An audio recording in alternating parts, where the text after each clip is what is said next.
Oke guys, kita lanjutkan part 2 dari season 3 guys. Dan bagi kalian yang belum nonton part satunya, ditonton dulu guys, biar ceritanya nyambung. Nah, setelah mendapatkan cairan asam nitrat yang diekstrak dari platina tersebut, akhirnya si Senku dan kawan-kawan bergegas pergi melihat kapal untuk membangkitkan rekan-rekannya. Akan tetapi ternyata patung teman-temannya Senku itu dihancurkan dan dibuang ke laut oleh para prajurit kerajaan pembatuan. Dan ternyata cuma patung Ryusui yang mereka bawa ke markas oleh Ibara dan prajuritnya guys. Nah, setelah dibawa ke markas, ternyata di sana satu persatu wanita disuruh menghancurkan patung Ryusui agar si Ibara tahu siapa yang menyusup ke kerajaannya. Nah, di sana si Senku ini lantas berkata kepada Kohaku guys untuk menghancurkan patung Ryusui dengan rapi agar identitas Kohaku tidak terbongkar. Dan akhirnya patung Ryusui pun dihancurkan oleh Kohaku. Nah, setelah itu patung Ryusui ini dikirim sedikit demi sedikit oleh Kohaku melalui tikus sains atau Tamiya. Nah, singkat cerita, akhirnya patung Ryusui pun berhasil dilem-lem oleh Senku dan kawan-kawan hingga menjadi sempurna guys. Nah, setelah itu dibangkitkanlah patung si Ryusui. Dan setelah bangkit, ternyata kebangkitannya ini tidak menyisakan batu karena pembatuan yang dialami Ryusui cuma terjadi beberapa hari. Nah, setelah melihat drone Senku yang masih amburadul di sana, si Ryusui menyadari kalau anggota yang Senku butuhkan adalah kakek Kaseki. Nah, setelah itu akhirnya menyelamlah si Ryusui dan Soyuz untuk mencari patung kakek Kaseki di dasar laut guys. Dan baru beberapa detik si Ryusui dan Soyuz ini kehabisan napas karena laut di sana itu terlalu dalam guys. Nah, setelah itu si Senku ini berniat membuat tabung scuba untuk bernafas di dalam air. Nah, di sana si Senku ini menggunakan bahan seadanya, sekalipun itu merupakan part dari mobil laboratorium Senku. Nah, setelah tabung itu jadi, akhirnya si Senku dan kawan-kawan memompa tabung tersebut selama 10 jam. Nah, setelah udara di dalam tabung tersebut dirasa cukup, akhirnya dicobalah tabung rakitan tersebut oleh Ryusui dan juga Soyuz. Dan setelah membuat tabung tersebut 10 jam, ternyata tabung oksigen tersebut hanya bisa bertahan di dalam air selama 10 menit saja. Dan di dalam 10 menit itu, si Ryusui dan Soyuz harus segera menemukan patung kakek Kaseki. Nah, saat si Ryusui dan Soyuz menyelam lebih dalam, ternyata di dalam laut ada sebuah lubang, yang mana arus laut di sana mengarah ke lubang tersebut guys. Dan akhirnya ditemukanlah patung-patung teman-temannya Senku di sana. Dan untuk mengangkat patung kakek Kaseki, si Ryusui dan Soyuz ini terlihat kesulitan mengangkatnya guys. Ya, karena patung kakek Kaseki ini ternyata tertimbun pasir laut. Nah, di atas si Senku ini memberi isyarat kepada Ryusui kalau sisa waktu mereka tinggal 4 menit lagi. Nah, di sana si Ryusui ini mengirimkan kode Morse untuk meminta Senku mengirimkan cairan pembangkitan. Nah, setelah cairan pembangkitan diturunkan Senku, akhirnya si Ryusui ini bergegas membangkitkan si Taiju. Ya, karena si Ryusui dan Soyuz ini tidak bisa mengangkat patung kakek Kaseki, makanya dia berinisiatif untuk membangkitkan si manusia otot yaitu Taiju guys. Dan akhirnya si Taiju pun dibangkitkan oleh Ryusui dengan menyemprotkan cairan pembangkit dengan dilapisi udara. Nah, di sana si Taiju ini diberikan sedikit oksigen oleh Ryusui. Dan setelah mendapatkan oksigen, akhirnya si Taiju, Ryusui, dan Soyuz bergegas mengangkat patung kakek Kaseki yang tertimbun. Dan akhirnya patung kakek Kaseki pun didapatkan. Nah, singkat cerita digabungkanlah patung kakek Kaseki.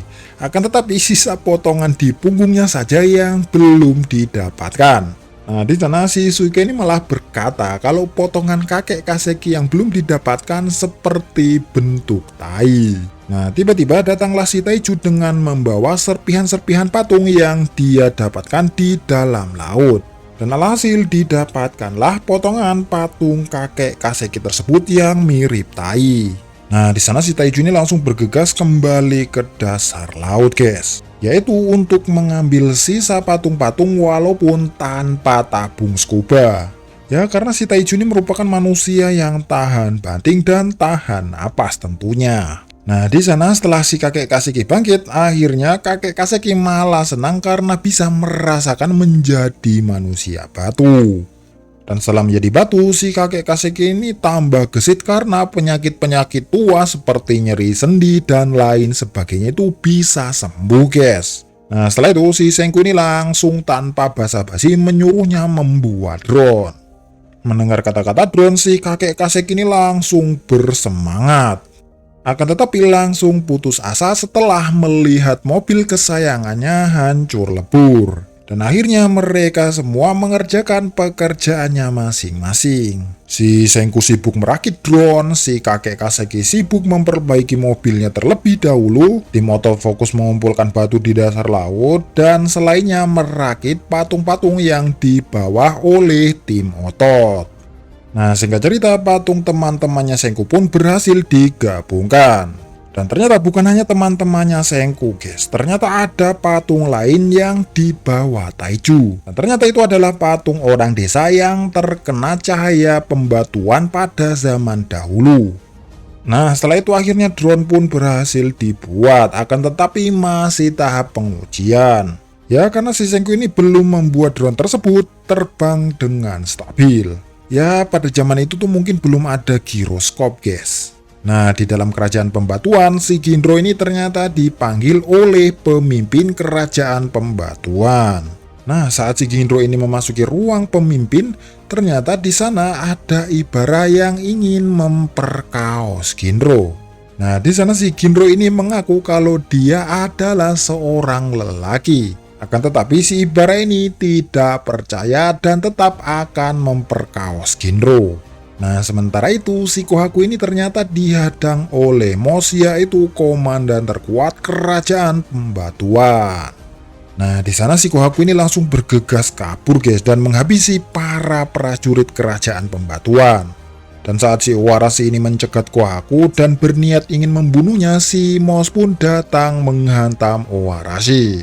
Ya, karena si Mos ini ternyata tidak mau membunuh Kohaku, guys, dan berniat untuk bermain-main dengannya. Dan akhirnya pertarungan Mos versus Kohaku pun dimulai. Nah, di tempat lain, si Ginro ini ternyata menciumkan nanas yang di dalamnya sudah ada obat tidur. Dan saat si Ibara ini pingsan, si Ginro ini mencoba melihat wajah pemimpin tersebut. Dan saat melihat pemimpin itu dengan jelas, ternyata pimpinan tersebut sudah menjadi batu, guys. Dan wajah pemimpin pulau itu mirip Soyuz. Nah, setelah si Ginro ini melihat wajah pemimpin kerajaan pembatuan, akhirnya si Ibara ini sadar, guys, dan hendak membunuh Ginro karena Ginro sudah mengetahui rahasianya. Nah, di luar ternyata si Kohaku ini agak kesulitan menghadapi Mos. Ya, karena perbedaan kekuatan mereka tuh jauh, guys. Dan ketika si Kohaku dan Mos bertarung, ternyata si Ginro ini melompat dari tempat pemimpin. Dan setelah mendarat, si Ginro ini berteriak kepada Kohaku untuk menolongnya. Dan tiba-tiba datanglah si Ibara di belakang Ginro dan tanpa pikir panjang ditusuklah si Ginro oleh cakar Ibara. Nah, di sana si Ibara ini menusuk Ginro hingga cakarnya ini menembus ke perutnya, guys. Nah, di sana si Kohaku ini langsung bergegas mengambil tubuh Ginro yang terjatuh. Di sana si Ginro ini berkata kepada Kohaku kalau pimpinan mereka adalah patung batu yang wajahnya mirip Soyuz. Nah, setelah itu si Kohaku ini bergegas melompat ke atas atap rumah pimpinan dan berteriak kalau pimpinan kalian adalah patung batu. Nah, di sana si Ibara ini langsung panik, guys, dan menyuruh penduduknya agar tidak percaya perkataan si mata-mata itu. Dan menyuruh penduduknya untuk tutup mata jika tidak ingin menjadi batu. Dan akhirnya si Kirisame ini melemparkan alat pembatuan. Dan terungkap, guys, ternyata si Kohaku ini sengaja naik ke atas atap agar si Kirisame mengubahnya menjadi batu dengan niatan agar luka Ginro bisa disembuhkan ketika dibangkitkan kembali. Dan akhirnya setelah si Kohaku ini dilemparkan alat pembatuan tersebut, si Kohaku ini melihat secara jelas kalau alat pembatuan itu termasuk alat sains. Nah, di markas satu persatu teman Senku ini dibangkitkan, guys. Tiba-tiba datanglah Amaryllis dan melaporkan situasi di kerajaan pembatuan. Setelah itu di markas rapatlah Senku dan kawan-kawan mengenai bagaimana cara melawan Ibara dan kawan-kawannya. Nah, di sana si Senku dan kawan-kawan menyimpulkan kalau senjata pembatuan bisa jadi cuma ada satu. Dan menyimpulkan pula kalau si Kirisame, Mos, dan semua warga kerajaan pembatuan tidak tahu kalau pimpinan mereka sudah menjadi batu. Dan yang mengetahui itu hanya tangan kanannya, yaitu si licik Ibara, guys. Nah, saat si Senku dan kawan-kawan rapat, tiba-tiba di belakang Amaryllis muncullah Mos, manusia terkuat di kerajaan pembatuan. Saat si Taiju maju, Mos pun langsung menghantam Taiju hingga terlempar.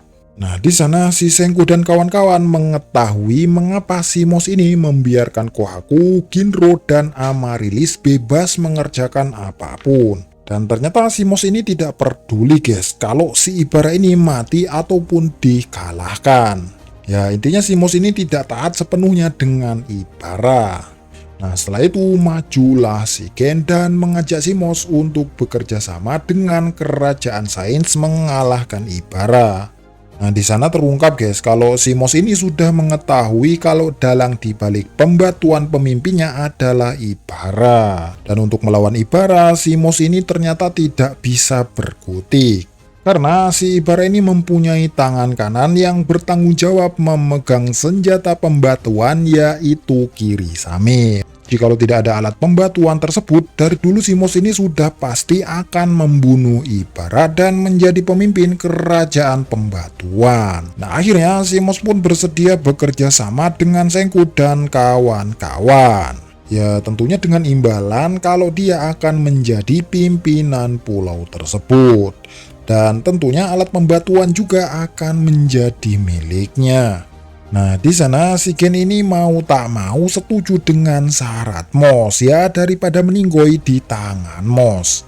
Nah, akhirnya si Mos ini diberikan anting-anting radio oleh Senku. Keesokan harinya si Senku ini membuatkan senjata baru untuk Mos dan menyuruh Mos untuk menggunakan senjata tersebut dengan topeng buatan Senku agar para pasukan Ibara mengira kalau Senku dan kawan-kawan mempunyai kekuatan tempur yang sangat kuat. Nah, di malam harinya akhirnya si Mos ini menghajar para prajurit kerajaan pembatuan tanpa membunuhnya. Nah, di malam harinya setelah si Mos ini menghajar para prajurit kerajaan pembatuan tanpa membunuhnya, di pagi harinya si Oarashi ini melaporkan kejadian tadi malam kepada Ibara dan Kirisame. Dan di markas si Senku dan kawan-kawan akan menggunakan pakaian berjubah yang digunakan Mos untuk melakukan pertarungan terakhir nanti. Nah, di sana si Senku ternyata membuat sebuah pistol, ya, untuk berjaga-jaga. Siapa tahu si Mos nantinya akan berkhianat dan akan membunuh Senku dan kawan-kawan. Karena yang terbiasa menggunakan pistol adalah Yo, akhirnya dibangkitkanlah si Yo ini, guys. Dan setelah pistol tadi dites Yo, ternyata botol yang disusun Yo tidak ada yang kena satupun. Untungnya di sana yang terkena malah ular, jadi rasa malu Yo itu bisa ditutupi. Nah, singkat cerita, persiapan serangan pun selesai. Di sana si Yo ini sudah berlatih keras untuk membidik targetnya dengan baik. Nah, setelah itu tim otot pun dibangkitkan. Saat si Ginro bangkit, si Ginro ini langsung bertanya bagaimana keadaan adiknya, yaitu Ginro. Nah, kemudian si Amaryllis pun menceritakan keadaan Ginro kepada Ginro. Setelah itu si Ginro pun bersedia menjadi garda paling depan. Si Ryusu menjalankan drone, sedangkan tim otot bersiap menarik alat pembatuan yang tersangkut di drone tersebut. Nah, singkat cerita, keesokan harinya, si Senku ini berkata kepada Mos akan menyerang kerajaan pembatuan. Nah, di sana si Mos berkata kepada bawahannya untuk bersiaga di sekitar tebing tangisan laut. Nah, di sana si Ibara ini ragu dengan perintah Moss dan terus memikirkan solusi menghadapi Senku dan kawan-kawan. Akhirnya perang pun dimulai. Saat para prajurit saling berhadap-hadapan, majulah si Owarashi dengan melawan Kinro. Nah, di sana si Owarashi ini kelihatan agak kesulitan melawan Kinro, sementara si Senku dan Ukyo melawan para Kroco. Dan Moss melawan Yuzuriha, Amaryllis, dan Suika. Namun di sana si Moss ini berpura-pura kalah, guys. Nah, di sana si Moss ini menyuruh Kirisame melemparkan senjata pembatuan untuk membatukan Senku dan kawan-kawan. Nah, akhirnya dilemparkanlah alat pembatuan itu oleh Kirisame. Nah, saat si Ryusui menghidupkan drone, si Ryusui ini merasa ada yang aneh. Di sana si Senku pun merasa ada yang aneh. Nah, ternyata si Ibara saat ini posisinya itu sedang di tengah laut, guys. Dan terlihat kalau si Ibara ini sudah menggunakan anting-anting milik Kohaku. Dan benar saja, ternyata selama ini si Ibara ini mengambil anting-anting Kohaku dan mendengarkan semua rencana Senku. Nah, ternyata senjata pembatuan yang dilemparkan Kirisame adalah palsu. Ketika si Senku mengetahui senjata itu palsu, si Senku ini langsung menyuruh semua teman-temannya untuk berlari ke laboratorium. Setelah itu ternyata si Moss pun sudah tertangkap basah kalau dia berkhianat. Karena sudah ketahuan, mau tak mau si Moss ini harus membunuh Senku dan kawan-kawan demi mendapatkan ampunan. Nah, ketika semua sudah naik mobil, terlihat si Moss masih saja mengejar, guys. Dan saat Shio hendak menembaknya, ternyata pistol yang hendak dia gunakan sudah menjadi batang pohon. Dan terungkap kalau pistol Yo sudah dicuri Magma. Nah, di tempat lain, si Gen ini berusaha menghentikan Magma, tapi malah ikut-ikutan. Nah, di atas bukit, pihak Gen dan pihak Senku sudah mengetahui kalau Ibara membawa kapal mereka semua dan hendak membatukan seisi pulau. Nah, di sana si Magma ini berusaha menembak Ibara dari kejauhan, guys, dan yakin dengan PD-nya akan mengenainya. Sementara itu, si Senku ini membuat rencana untuk memperlihatkan pemimpin mereka yang sudah menjadi batu kepada Kirisame agar Kirisame mengkhianati Ibara.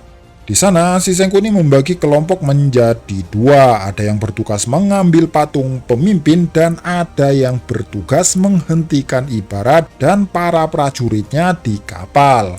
Nah, setelah itu si Magma ternyata malah menembak Ibara dari kejauhan, akan tetapi malah mengenai kapal dari prajurit yang ada di dekatnya.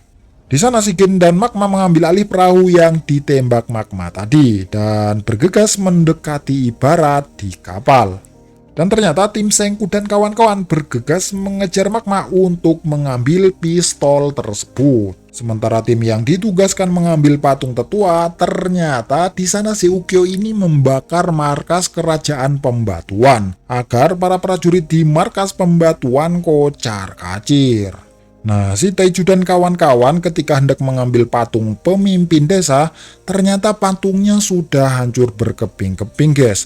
Dan terungkap kalau sebenarnya Ibara lah yang menghancurkan patung tersebut. Nah, di sana si Yuzuriha dan kawan-kawan mencoba menggabungkan patung yang sudah hancur tersebut. Saat si Soyuz ini memegang tangan patung pemimpin itu, akhirnya si Soyuz ini mengingat kejadian ketika dia bayi dulu, guys. Dan terungkap kalau pemimpin kerajaan pembatuan itu adalah ayahnya Soyuz. Nah, setelah itu akhirnya sampailah si Magma dan kawan-kawan ke kapal. Nah, di sana si Magma ini langsung mengacau dengan pistolnya, guys. Dan tiba-tiba dari belakang datanglah Nikki dan langsung menghantam kepalanya.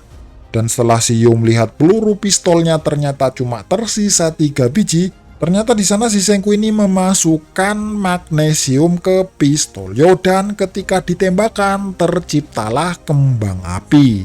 Karena para prajurit ketakutan melihat kembang api itu, akhirnya kebanyakan dari mereka melompat ke laut, guys.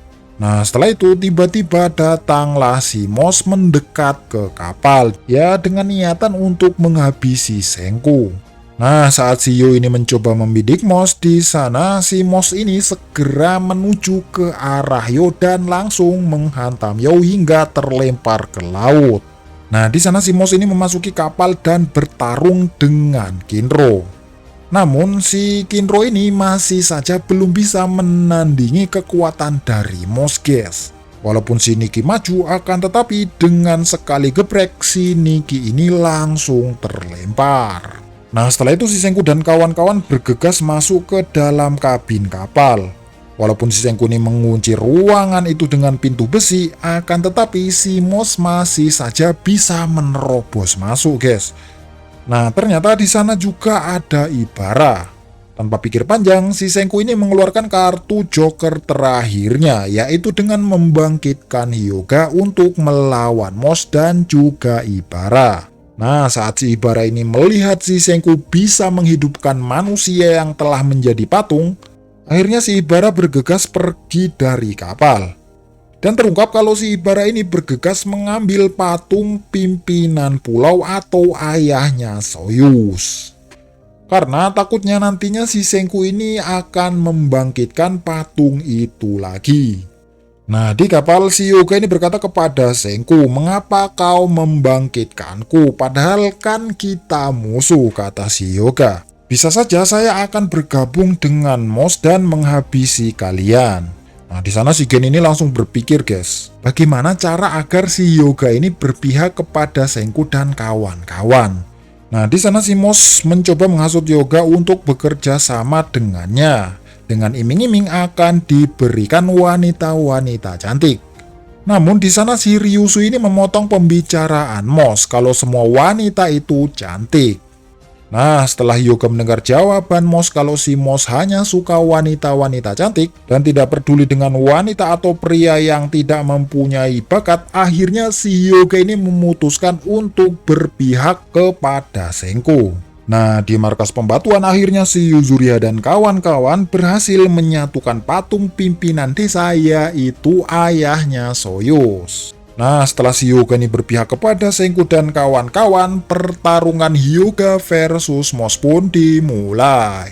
Nah, saat si Hyuga dan Moss bertarung, si Senku dan kawan-kawan ini bergegas meninggalkan kapal. Nah, kita kembali ke pertarungan. Ternyata setelah si Moss mengaktifkan mode serius, ternyata si Hyuga ini langsung kalah dengan sekali serangan, guys. Nah, di depan kapal, si Ibara ini menyuruh Warashi untuk membawa alat pembatuan ini ke tengah pulau. Nah, di sana si Kirisame ini menolak perintah Ibara karena para penduduk pulau atau tuan pemimpin, yaitu ayahnya Soyuz, masih di dalam pulau. Namun dengan liciknya si Ibara ini malah berkata kepada Kirisame, "Apakah kamu akan menolak perintah tuan pemimpin?" Nah, saat mendengar Ibara menggunakan nama tuan pemimpin, si Kirisame ini hanya bisa diam sambil termenung. Dan terungkap kalau dulu si Kirisame ini sangat patuh dengan tuan pemimpin. Dan si Kirisame pernah dinasehati tuan pemimpin kalau kita tidak boleh menggunakan kekuatan cahaya pembatuan ini dalam skala besar. Makanya kan di sana si Kirisame ini menolak perintah Ibara. Nah, setelah itu si Kirisame ini memastikan kepada Ibara apakah ini benar-benar kehendak tuan pemimpin. Nah, saat si Kirisame bertanya hal itu kepada Ibara, tiba-tiba datanglah si Taiju dan kawan-kawan dengan membawa patung tuan pemimpin. Dan saat si Kirisame melihat patung itu, si Ibara ini bergegas mengaktifkan alat pembatuan itu dengan berkata 1 meter 1 second, yang artinya 1 meter 1 detik. Nah, di sana si Ibara ini melemparkan alat pembatuan tersebut ke arah laut. Dan saat si Kirisame ini hendak merampas alat pembatuan tersebut, akhirnya alat tersebut aktif dan membuat tubuh Kirisame membatu. Dan akhirnya si Kirisame ini terjatuh ke laut dalam keadaan membatu, guys. Nah, setelah si Ibara dengan senang melihat Kirisame jatuh, tiba-tiba ditembaklah tangan Ibara oleh Yo di bawah kapal. Karena tangan Ibara bolong akibat tembakan Yo, akhirnya alat pembatuan tersebut terjatuh. Dan akhirnya Shio yang masih di bawah laut dapat menangkap alat pembatuan tersebut. Nah, di belakang kapal, walaupun si Hyuga ini awalnya tumbang, akan tetapi si Hyuga ini ternyata masih bisa bangkit guys, dan terus menyerang Moss. Nah, di bawah, si Shio ini ingin mencoba menggunakan senjata pembatuan tersebut kepada Moss dan juga Hyuga guys. Akan tetapi si Shio ini malah tidak tahu cara menggunakannya. Di atas kapal, si Hyuga ini tidak menggunakan tombak andalannya. Akhirnya, si Hyuga ini melompat ke laut dan berlari mencari Senku. Nah, dia tuh percaya guys kepada Senku, kalau Senku ini pasti akan membuatkan senjata andalannya. Dan ternyata benar, di sana si Senku dan kawan-kawan ini mencarikan bambu untuk membuat pelumas agar si Hyuga dapat menggunakan skill andalannya, yaitu tombak berputar. Nah, setelah si Senku dan kawan-kawan berhasil membuat bambu yang dilumuri pelumas, akhirnya alat itu dilemparkan oleh magma ke arah Hyuga. Dan setelah Hyuga menggunakan alat itu, akhirnya aktiflah skill ulti Hyuga hingga membuat si Moss kewalahan menghadapi Hyuga guys. Nah, di sana kita diperlihatkan masa lalu Hyuga guys. Kalau dulu si Hyuga ini ternyata murid dari salah satu dojo pengguna tombak. Dan ilmu yang diwarisi Hyuga sudah turun-temurun selama 500 tahun guys. Nah, setelah mengingat masa lalunya, akhirnya si Hyuga ini berhasil mengalahkan Moss. Nah, kita kembali ke kapal guys. Nah, di bawah kapal, si Hyuga ini menakut-nakuti para prajurit dengan alat pembatuan tersebut. Dan tiba-tiba terjunlah Ibara dari atas kapal dan mengaktifkan alat pembatuan tersebut dengan berkata 3 meter 1 second. Dan akhirnya si Hyuga pun berubah menjadi batu. Nah, kemudian di sana si Ibara ini langsung mengambil alat pembatuan tersebut guys, dan langsung mengaktifkan 2000 meter 15 detik. Nah, setelah mengaktifkan alat itu, di sana si Ibara ini menyuruh Owarashi untuk berlari ke tengah-tengah pulau. Dan terungkap kalau ternyata alat itu ada pada Owarashi, yang artinya dalam 15 detik alat itu akan aktif dengan jangkauan 2000 meter.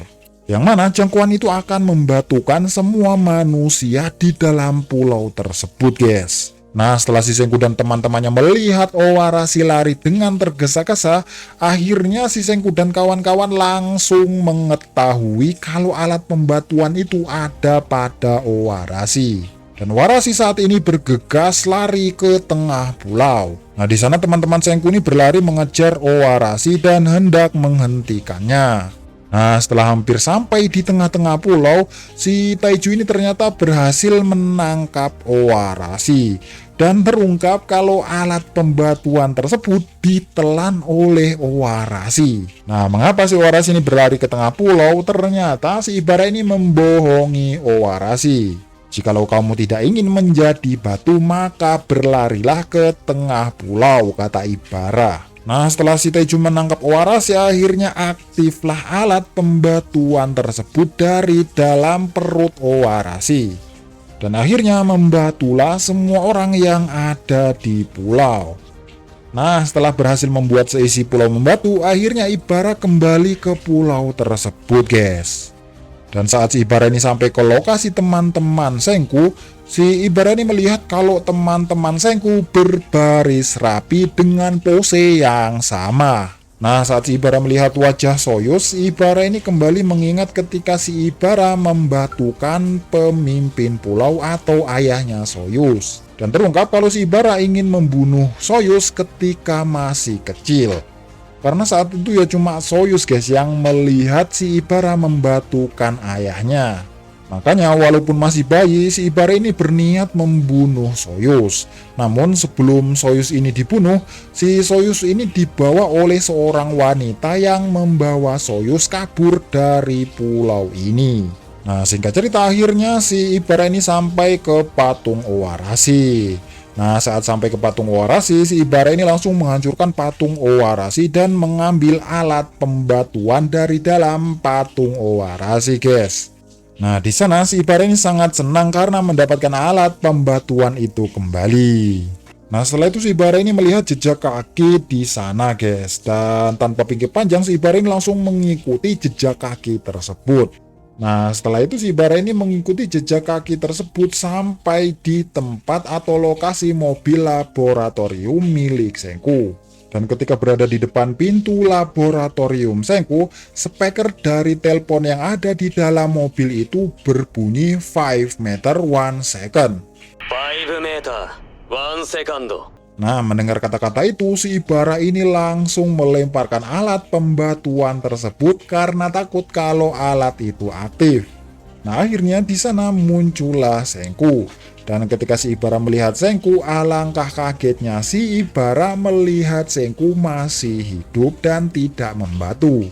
Nah, terungkap guys, kenapa si Sengku ini selamat dari pembatuan tersebut. Nah, ketika si Cahaya itu hendak mendekati Sengku dan kawan-kawan, si Chrome ini menyuruh semua teman-temannya untuk berbaris dan merentangkan tangan. Jika tangan pertama sudah mulai membatu, maka angkat tangan yang satunya untuk menandakan laju dari kecepatan cahaya pembatuan tersebut. Nah, di sana akhirnya si Sengku ini mengetahui kalau laju cahaya pembatuan sekitar 40 km per jam. Nah, di sana si Sengku ini langsung bergegas menghitung-hitung berapa tinggi saat si Sengku ini melemparkan cairan pembatuan tersebut, guys. Dan alhasil si Sengku ini harus melemparkan cairan asam nitrat tersebut setinggi 3 meter dalam hitungan 4 detik. Dan setelah melemparkan cairan itu ke atas, alhamdulillahnya si Sengku ini bisa kembali seperti semula, guys. Ya, tentunya setelah tersiram dari cairan pembangkit yang dia lempar tadi, guys. Nah, saat si Sengku ini terbebas dari pembatuan, akhirnya si Sengku ini bergegas membuat rencana untuk menjebak Ibara. Oke guys, kita kembali ke ceritanya. Nah, saat Ibara mencoba mengambil alat tadi, akhirnya si Sengku ini menjebak Ibara dengan menabraknya dengan mobil. Setelah Ibara tertabrak, si Sengku ini bergegas mengambil alat pembatuan tersebut. Dan tiba-tiba datanglah Ibara menusuk lengan Sengku dan mengambil kembali alat pembatuan tersebut. Nah, di sana si Sengku ini bergegas berlari meninggalkan Ibara, guys. Namun si Ibara pun bergegas mengejar Sengku. Nah, setelah kejar-kejaran cukup jauh, akhirnya si Sengku ini terdesak di sudut jurang. Nah, di sana si Ibara ini menanyakan nama Sengku, padahal si Ibara ini lagi memperhitungkan jarak. Dan setelah Sengku menjawab, si Ibara ini melemparkan senjata itu dengan mengaktifkannya 5 meter 5 detik. 5 meter 5 second. Dan setelah Ibara melemparkan senjata itu ke atas, ternyata si Sengku sengaja menjebak Ibara ke tebing laut menangis. Yang mana tempat itu banyak sekali anginnya, guys. Yang artinya senjata pembatuan yang dilemparkan Ibara itu kembali kepada dirinya sendiri karena tertiup angin. Nah, ternyata di tengah jalan tadi, ketika kejar-kejaran, si Sengku ini ternyata diam-diam membangkitkan temannya, yaitu Ryusui. Nah, di sana ternyata si Ryusui ini bergegas mengambil anting-anting yang ada pada telinga Mos. Nah, di sana si Sengku ini memberi pesan kepada Ryusui untuk menangkap alat pembatuan tersebut dengan drone. Dan setelah si Ibara melemparkan alat itu ke langit, tiba-tiba muncullah drone Ryusui dan berhasil menyangkut pada alat pembatuan tersebut. Nah, di sana si Ibara dan Ryusui ini malah tarik tambang memperebutkan alat pembatuan tersebut. Dan saat alat pembatuan itu hendak aktif, si Sengku dan Ryusui melepaskan alat itu dan akhirnya alat itu terlempar ke arah Ibara. Namun dengan kecerdasan Ibara, si Ibara ini melemparkan topinya hingga alat itu aktif di arah Sengku. Nah, setelah itu si Ryusui tanpa pikir panjang langsung maju menerjang ke arah alat tersebut. Ya, tentunya agar si Sengku ini selamat dari radius pembatuan tersebut, guys. Nah, setelah itu si Ibara ini kembali mengambil alat pembatuan tersebut. Ya, tentunya dengan perasaan sangat bangga akan kecerdasannya itu. Namun ternyata alat pembatuan itu sudah dipasangi anting-anting radio oleh Ryusui. Dan bam, si Sengku mengaktifkan alat itu lewat telepon yang akhirnya membuat si Ibara ini membatu, guys. Dan akhirnya pertarungan melawan kerajaan pembatuan dimenangkan oleh kerajaan sains. Nah, singkat cerita, setelah si Senku mengambil alat pembatuan tersebut, si Senku ini langsung pergi ke suatu tempat dan merenungi dirinya. Kalau dirinya sendiri lagi seperti kejadian pertama kali bangkit. Nah, di sana si Senku ini langsung mengenang perjuangannya membuat cairan pembatuan, guys. Dan saat si Senku ini merenung, tiba-tiba bunyilah telepon dari markas pusat. Dan ternyata yang menelpon adalah Ruri dan kawan-kawan. Nah, di sana si Senku ini menyadari kalau dirinya saat ini sudah tidak sendiri lagi dan masih ada teman-temannya yang mendukungnya. Nah, singkat cerita, satu persatu pun teman Senku dibangkitkan. Sambil menunggu produksi cairan pembangkitan, akhirnya si Senku dan kawan-kawan bergegas memperbaiki kapal besarnya tadi. Ya, karena kapalnya itu sudah dirusak oleh Ibara dan para prajuritnya, guys. Dan saat si Taiju hendak mengambil patung Yo di dalam laut, ternyata di sana Taiju melihat patung Kirisame. Tanpa pikir panjang, si Taiju ternyata menyelamatkan Kirisame. Di sana si Senku pun langsung membangkitkan Kirisame, guys. Di sana si Senku tentunya mempunyai alasan untuk membangkitkan Kirisame, yaitu menanyai Kirisame di mana Ibara membuang patung Ginro dan juga patung Kohaku. Nah, singkat cerita, setelah mendapatkan patung Ginro, akhirnya si Senku ini membangkitkan patung Ginro. Dan alhasil luka bekas serangan Ibara yang merobek perut Ginro ternyata juga sembuh, guys. Dan akhirnya si Ginro pun berhasil selamat. Nah, setelah melihat Kohaku, si Ginro ini malah berlari ingin memeluk Oppai Kohaku.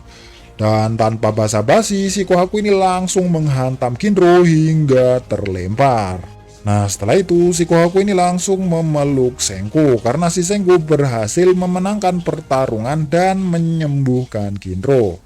Nah, di malam harinya berpestalah mereka semua, guys. Di sana si Suike ini menyadari kalau Senku tidak ada.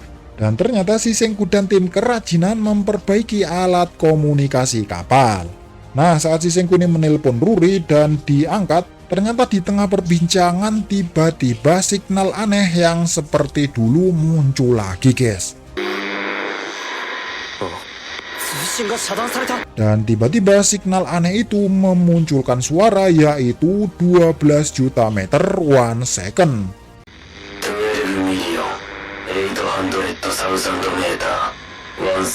Yang artinya itu suara orang yang mengaktifkan alat pembatuan tersebut. Nah, di sana si Kohaku ini langsung menjauhkan alat pembatuan tersebut dari Spiker, guys. Dan alhasil alat pembatuan tersebut ternyata tidak aktif.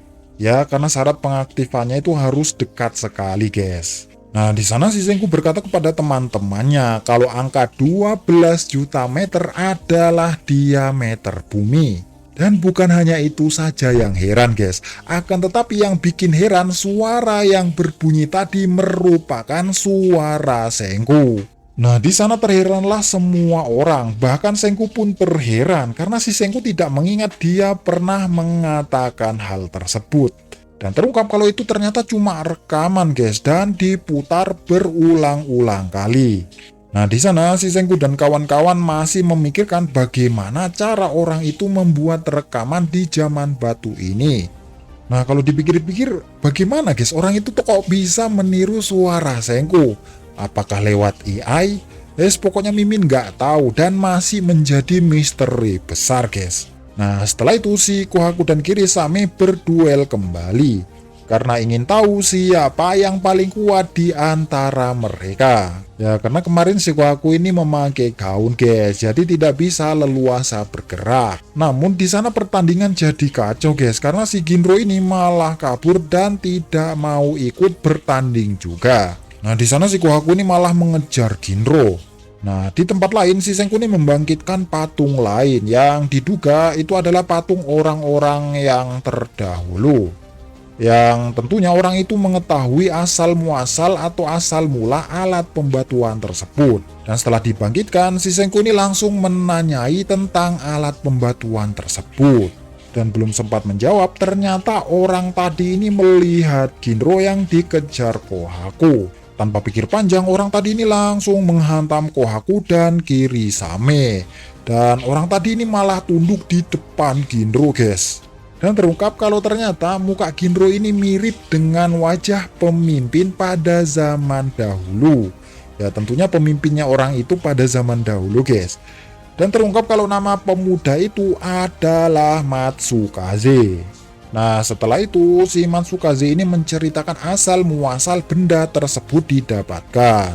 Dan ternyata awal mula desa ini tuh sangat damai guys. Dan tiba-tiba jatuhlah alat pembatuan itu dari atas langit. Tentunya dengan jumlah yang sangat banyak seperti bintang jatuh gitu guys. Nah mendengar informasi itu si Senku ini bergegas kabur karena ingin membuat sesuatu. Padahal cerita dari Mitsukaze ini belum selesai. Dan terungkap ternyata si Senku ini mencoba membuat antena untuk mengetahui gelombang radio yang dipancarkan si Wayman ini guys. Nah setelah membuat alat itu si Senku dan Ukyo ini menyimpulkan guys kalau lokasi Wayman saat ini berada di bulan. Nah di sana terheranlah semua orang guys, karena semua orang yang ada di sana tidak ada satupun yang pernah ke bulan. Nah terungkap guys mengapa si Ukyo ini menyimpulkan kalau si Wayman ini ada di bulan. Karena ternyata si Ukyo ini melihat garis pendeteksi sonar selaras dengan rotasi bulan. Nah di sana si Gen ini mempunyai firasat buruk nih kalau melihat wajah Senku.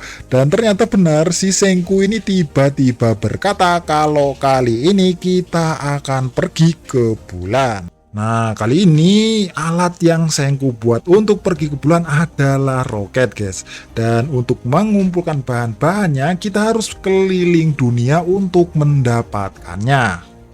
Nah singkat cerita keesokan harinya akhirnya dibangkitkanlah semua orang yang masih membatu di pulau tersebut guys. Nah di sana si Mitsukaze ini melanjutkan ceritanya guys. Kalau tuanya dulu sudah menghancurkan semua alat pembatuan yang jatuh ke bumi. Dan hanya tersisa satu yaitu yang dibawa Kohaku itu guys. Dan di markas kerajaan pembatuan terlihat kalau patung ayahnya Soyuz tidak dibangkitkan. Ya karena patungnya cacat guys, alias bagian dari tubuh patung itu hilang guys. Nah di sana Kirisame, Owarashi dan semua penduduk kerajaan pembatuan semuanya itu tunduk melihat tuannya yang baru yaitu Soyuz. Nah sebelum si Senku berangkat, si Senku ini menjadikan pulau tersebut sebagai sekutu atau pulau yang berdiri di bawah naungan kerajaan sains. Ya tentunya si Senku ini akan menggunakan tenaga manusia di dalamnya untuk membantu menyukseskan proyek besarnya yaitu membuat roket. Dan untuk memerintah warga di sana, si Soyuz ini bersedia tinggal di pulau tersebut guys. Dan membangun proyek yang Senku desain. Nah akhirnya si Senku dan kawan-kawan serta seluruh penduduk pulau akhirnya bergotong royong membangun proyek Senku. Dan ternyata proyek Senku yang dibangun di pulau tersebut yaitu menara pengumuman tenaga angin. Ya tentunya agar penduduk pulau dapat mendengar arahan dari Senku walaupun Senku ini berada dimanapun. Nah di malam harinya akhirnya penduduk pulau tersebut diajak berpesta dengan hidangan yang belum pernah mereka makan. Dan menjelaskan kalau semua ini adalah sains. Nah di sana si Soyuz ini berkata kepada Senku guys kalau dia akan tinggal di pulau ini. Dan Soyuz menyuruh Kirisame untuk mendampingi Senku. Ya tentunya untuk menambah kekuatan tempur Senku dan membantu Senku untuk mencari bahan-bahan pembuatan roket di penjuru dunia. Di sana juga guys si Ginren dengan sombongnya menyuruh Matsukaze untuk menemaninya atau mengawalnya. Nah setelah itu tiba-tiba matilah lampu yang ada di sana guys. Dan dari speaker si Chrome ini berkata untuk menyaksikan kembang api buatan Senku. Nah di sana terheranlah semua orang melihat keindahan kembang api buatan Senku guys.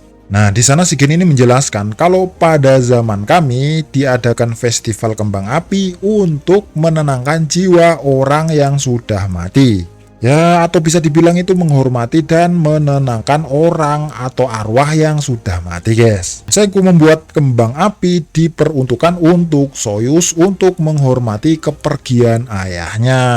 Dan ternyata si Senku ini membuat kembang api bukan hanya untuk Soyuz ya, akan tetapi untuk dirinya juga, yaitu mengenang ayahnya yang sudah meninggal. Nah, keesokan harinya berangkatlah si Senku dan kawan-kawan kembali ke markas utama. Nah, singkat cerita sampailah si Senku ke markas utama. Nah, setelah turun dari kapal, teman-teman Senku ini menyadari kalau retakan yang ada di wajah teman-temannya Senku sudah hilang. Nah, di sana si Chrome ini memperlihatkan kepada teman-temannya yang tinggal, guys, kalau perjalanan kita membuahkan hasil. Dan kita saat ini berhasil mendapatkan alat pembatuan, yaitu Medusa. Nah, di sana si Ryusu ini berkata kepada Senku, kenapa Senku tidak menyembuhkan dirinya ketika tertusuk oleh Ibara. Nah, di sana si Senku ini berkata kepada Ryusui dan kawan-kawan, guys, kalau bisa jadi alat ini kehabisan energi. Karena saat si Senku ini membatukan Ibara, dia mengaktifkan alat ini dengan radius 5 meter. Akan tetapi cahaya yang keluar dari alat tersebut cuma 1 meter saja, guys. Nah, di sana si Kirisame pun terheran-heran, guys, mengapa hal itu bisa terjadi. Nah, di sana si Kirisame mengingat perkataan ayahnya Soyuz kalau alat pembatuan ini tidak boleh digunakan untuk jangkauan luas. Nah, setelah itu tanpa pikir panjang si Senku ini langsung menuju tempat pembekuan Tsukasa. Nah, di sana adiknya Tsukasa yaitu Mirai berharap agar alat itu berfungsi walaupun sedikit saja. Nah, di sana si Senku dan kawan-kawan ini menumpukan tangan untuk menghibur Mirai dan berharap mudah-mudahan alat itu bisa aktif dan menyembuhkan kakaknya yaitu Tsukasa.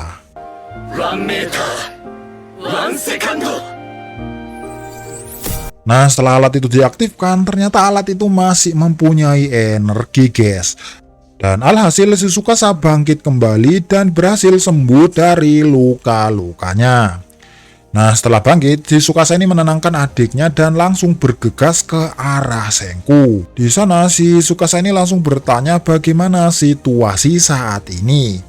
Nah, di sana si Senku ini berkata kalau kita setelah ini akan menyerang bulan. Nah, di sana si Tsukasa ini yang biasanya bermuka tenang, santai langsung bermuka goblok, guys.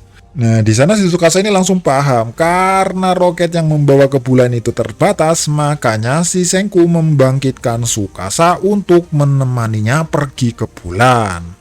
Karena bukan hanya tenaga ahli yang wajib ke bulan, akan tetapi si Senku juga membutuhkan kekuatan tempur dan Tsukasa lah yang paling cocok menemani Senku ke bulan. Nah, di sana si Mitsukaze menantang duel dengan Tsukasa karena si Mitsukaze ini ingin mengetahui seberapa kuat sih orang yang dipercaya Senku. Dan saat berduel baru satu pukulan senjata Mitsukaze langsung hancur, guys. Nah, di sana si Mitsukaze langsung mengaku kalah. Nah, setelah itu si Tsukasa ini berkata kepada semua orang yang ada di sana, guys, kalau dia mungkin tidak pantas bergabung dengan kerajaan sains. Ya, karena si Tsukasa ini mungkin merasa kalau dia tuh sudah banyak melakukan dosa, guys, yaitu banyak menghancurkan patung-patung yang dia tidak senangi. Namun, si Senku ini tidak mempermasalahkan hal itu, guys. Nah, karena alat pembatuan itu kehabisan energi, makanya retakan di wajah Senku ini tidak bisa disembuhkan.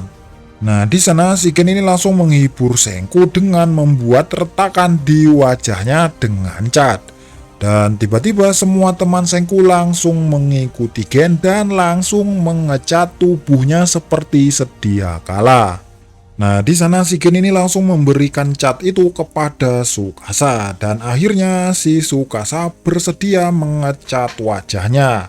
Yang artinya si Tsukasa ini resmi menjadi prajurit kerajaan sains, guys. Nah, setelah itu, guys, si Tsukasa ini berkata kepada Gen. Pada awalnya si Tsukasa ini menyesal membangkitkan Gen karena si Gen ini langsung mengkhianati Tsukasa dengan bergabung kepada Senku. Namun setelah semua ini berlalu, si Tsukasa ini malah bersyukur karena sudah membangkitkan Gen dan bersyukur atas kehadirannya.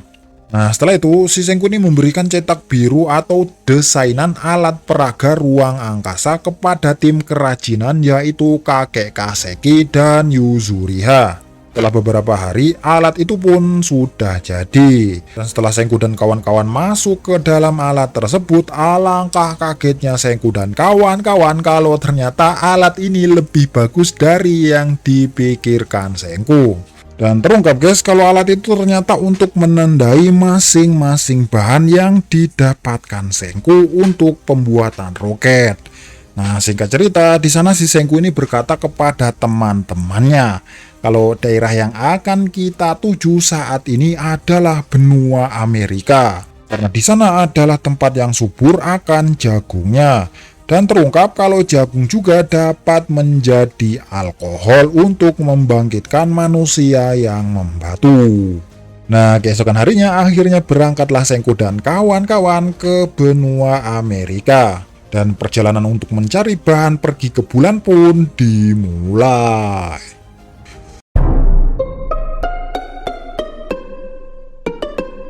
Oke guys, mungkin cukup segini dulu guys season 3 kali ini ya. Mungkin ini akan berlanjut ke season 4 dan Mimin masih nggak tahu kapan akan rilis season 4 ini guys. Ya oke lah kalau begitu guys, Mimin pamit undur diri. Jangan lupa subscribe channel ini agar channel ini makin rame lagi. See you again in the next video.